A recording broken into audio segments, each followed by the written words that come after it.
Evening to you, I'm Mia Granny. Our top story tonight, you cannot go anywhere on social media without seeing his picture pop up on your timeline. Ahmaud Arbery's story is getting reaction from everyone from LeBron James to Taylor Swift and President Trump. It also has a lot of you talking on our KHOU 11 social media pages. A local solidarity run gets underway in about an hour right here in Houston. It is part of a nationwide show of support. Sherman Chow talked to the organizer. She breaks down the case that has now gone viral, sparking conversations in households across the country. Sherman? Yeah, mine included. It was the talk of our dinner table last night. Meanwhile, today there were demonstrations and anger across the country, starting in Georgia. Everybody involved.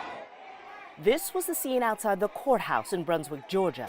Demonstrators want answers as to why it took so long for 64-year-old Gregory and his son, 34-year-old Travis McMichael, to be arrested. Gregory McMichael is a former police officer who had worked for the local district attorney's office. The injustice surrounding this case was just as heinous, or almost as heinous, as the murder itself. Bishop James Dixon is the vice president of Houston's NAACP chapter. He notes it took 3 different prosecutors, 2 months, and the state police before the McMichaels were arrested Thursday and charged with murder and aggravated assault. 25-year-old Ahmaud Arbery was jogging through his own neighborhood on February 23rd. Cell phone video captured the shooting. The senior McMichael said he thought Arbery was a burglary suspect. The father and son, both armed, pursued Arbery, and there was a fight over the McMichael's shotgun.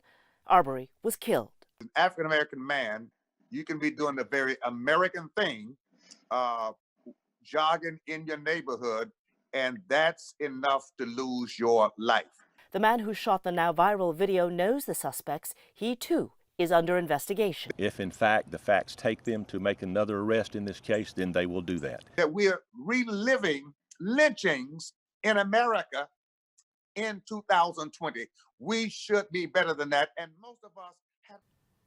Nationwide, people are walking and running 2.23 miles to commemorate Arbery. He was killed on 2/23. At the Houston event, folks will gather at 6 o'clock at the Houston NAACP office. That is at 2002 Wheeler.